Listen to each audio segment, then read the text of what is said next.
Halo semua, saya Hedi. Kali ini saya akan coba menjelaskan mengenai siklus saham blue chip overvalue dalam jangka panjang. Jangka panjang berarti sekian tahun, tidak hanya 1 atau 2 tahun. Kegemaran saya menganalisa seluruh emiten yang terdaftar di Bursa Efek Indonesia satu persatu telah memberikan banyak sekali manfaat. Selain saya jadi bisa menemukan emiten-emiten menarik yang belum banyak orang tahu, saya juga semakin memahami siklus dari setiap emiten, baik itu emiten yang harga wajar, under value maupun over value, bahkan juga termasuk emiten-emiten yang baru IPO. Siklus ini hanya berlaku pada emiten-emiten blue chip yang over value. Emiten-emiten yang saya anggap blue chip tersebut adalah emiten-emiten yang merupakan pemain besar dalam industri di Indonesia. Produknya sangat dikenal banyak orang dan juga digunakan oleh banyak orang. Selain itu juga semakin overvalue karena dari grafik P/E ratio dan PEV-nya terus mengalami peningkatan, yang berarti pertumbuhan harga sahamnya lebih cepat dibandingkan dengan pertumbuhan kinerja laba bersih dan ekuitasnya. Dan juga dari sini saya mulai memahami makna dari ROE, dan ternyata memang cukup penting untuk diperhatikan. Akan tapi bukan penting karena memang penting, tapi lebih karena kebanyakan investor di Indonesia mempercayai ROE sebagai salah satu bahan pertimbangan dalam memilih saham. Selengkapnya mungkin akan saya jelaskan di video berikutnya. Saat ini saya berfokus membahas siklus emiten blue chip overvalue secara jangka panjang. Baik, kita mulai dari awal, baik itu saat emiten tersebut baru IPO ataupun data terakhir laporan keuangan yang bisa saya temukan. Biasanya emiten-emiten yang IPO sudah sejak lama, bahkan sejak tahun 80-an atau 90-an, saya hanya bisa memiliki laporan keuangannya hingga sekitar tahun 2000-an. Beberapa di antaranya saya bisa menemukan hingga tahun 90-an. Pada saat itu, tentu saja kebanyakan perusahaan tidak sebesar sekarang, sehingga sangat mudah mencapai ROE yang tinggi karena ekuitasnya masih belum terlalu tinggi. Jadi karena kombinasi antara ROE yang tinggi tersebut ditambah dengan banyaknya orang yang mengenal perusahaan ini, membuat banyak orang berbondong-bondong untuk membeli emiten tersebut. Karena terlalu banyak sehingga membuat harga sahamnya mengalami peningkatan yang lebih cepat dibandingkan dengan kinerja perusahaannya. Itulah yang disebut sebagai overvalue. Hal tersebut membuat seiring dengan berjalannya waktu, harga sahamnya mengalami peningkatan yang cukup signifikan selama bertahun-tahun. Begitu pula dengan P/E ratio dan PEV-nya. Oleh karena pertumbuhan harga sahamnya yang lebih cepat dibandingkan dengan kinerjanya. Karena hal tersebut, umumnya dividend yield-nya terus mengalami penurunan atau tidak banyak berubah. Dan juga ROE-nya terus mengalami penurunan. ROE terus menurun karena setiap kali perusahaan mendapatkan laba bersih, maka pada umumnya akan dialokasikan untuk dua hal. Yang pertama, dibagikan kepada pemegang saham dalam bentuk dividen, dan yang kedua, disimpan sebagai laba ditahan. Laba ditahan tersebut akan menambah ekuitas perusahaan.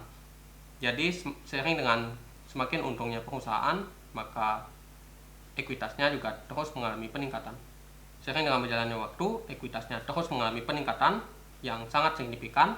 Hal tersebut tentu membuat perusahaan butuh menghasilkan laba bersih yang jauh lebih tinggi untuk bisa mengimbangi ekuitas tersebut. Karena kondisi demografi di Indonesia yang terbatas, maka tentu saja tidak semua perusahaan bisa mengejarnya. Hal tersebut membuat ROE-nya mengalami penurunan hingga di bawah 10%. Kebanyakan investor saham di Indonesia tidak menyukai ROE di bawah 10% tersebut. Karena banyak yang mengatakan jika ROE-nya terlalu rendah atau bahkan lebih rendah dibandingkan deposito, maka lebih baik uangnya disimpan di deposito saja. Padahal bukan seperti itu cara kerjanya. Kecuali jika kita ingin berinvestasi pada perusahaan startup, barulah ROE menjadi hal yang penting untuk diperhatikan. Untuk perusahaan yang sudah mapan, seharusnya ROE bukan menjadi pertimbangan lagi. Akan tapi karena banyak yang mempercayainya, sehingga banyak yang menjadi kurang tertarik dengan emiten ini, yang membuat harga sahamnya mengalami sideways atau bahkan mengalami penurunan. Hal tersebut mungkin menjelaskan mengapa sebuah perusahaan yang kinerjanya baik-baik saja, akan tapi harga sahamnya terus mengalami penurunan, bahkan hingga bertahun-tahun. Harga sahamnya yang terus mengalami penurunan, akan tapi kinerjanya masih tetap bagus, membuat P/E rasio dan PBV-nya terus mengalami penurunan, mengubah valuasi perusahaan dari overvalue menjadi undervalue. Meskipun sudah mencapai titik undervalue, harga sahamnya terus mengalami penurunan karena ROE tadi. Perusahaannya sudah sangat besar sehingga tentu tidak mampu mencapai pertumbuhannya lebih tinggi lagi. Akan tapi sebenarnya laba bersihnya masih terus mengalami pertumbuhan meskipun sedikit. Karena itu pula otomatis dividen yield-nya terus mengalami peningkatan sehingga mencapai titik yang sangat menarik. Saya tetap berinvestasi pada emiten-emiten yang tengah mengalami fase ini karena kinerjanya sangat bagus dan dijual dengan harga yang sangat terdiskon. Meskipun harga sahamnya terus mengalami penurunan, akan tapi saya tetap bisa mendapatkan dividen dengan yield yang sangat tinggi. Hal tersebut juga kadang membuat dividen yield yang tinggi tersebut terkadang membuat harga sahamnya suatu waktu tiba-tiba mengalami peningkatan karena orang-orang tergiur dengan dividen yield-nya yang sangat tinggi tersebut, sehingga banyak orang yang langsung memborong sahamnya saat setelah pengumuman dividen hingga tanggal come date. Setelah date, harga sahamnya kembali mengalami penurunan ke harga yang semula. Jadi tidak ada perusahaan yang bisa tumbuh selamanya, terutama perusahaan yang overvalue. Untuk perusahaan dengan harga wajar, mungkin nasibnya akan berbeda. Harga sahamnya akan terus mengalami peningkatan selama kinerjanya masih baik-baik saja.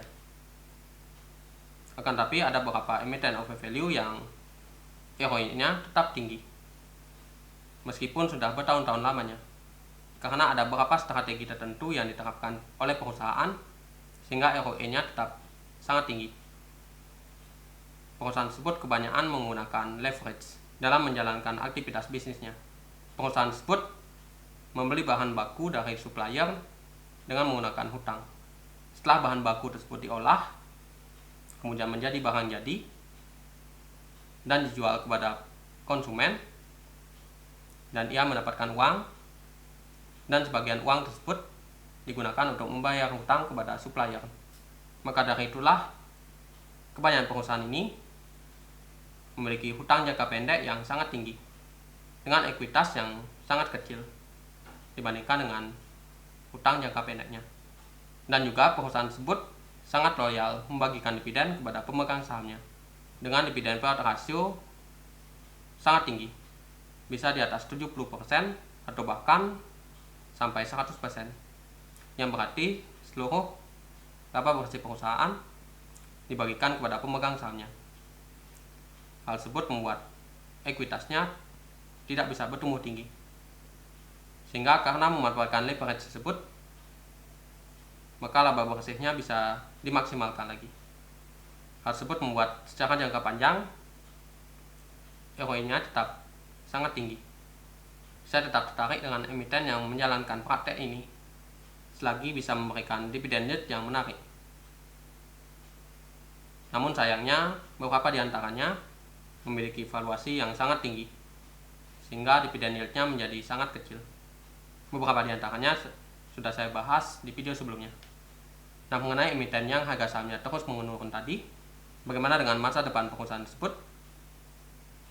Saya tidak tahu, karena umur Bursa Efek Indonesia masih terbilang muda, sehingga saya masih belum bisa mendapatkan data yang cukup untuk melihat seperti apa kondisi emiten tersebut ke depannya. Akan tapi ada 3 kemungkinan. Yang pertama, harga sahamnya akan mengalami rebound. Hal tersebut bisa terjadi ketika investor mulai berubah pikiran dan menyadari bahwa ada beberapa emiten yang sangat bagus dengan harga yang sangat terdiskon, sehingga mereka mulai mengabaikan ROE. Kemungkinan yang kedua, harga sahamnya terus mengalami penurunan atau mengalami sideways.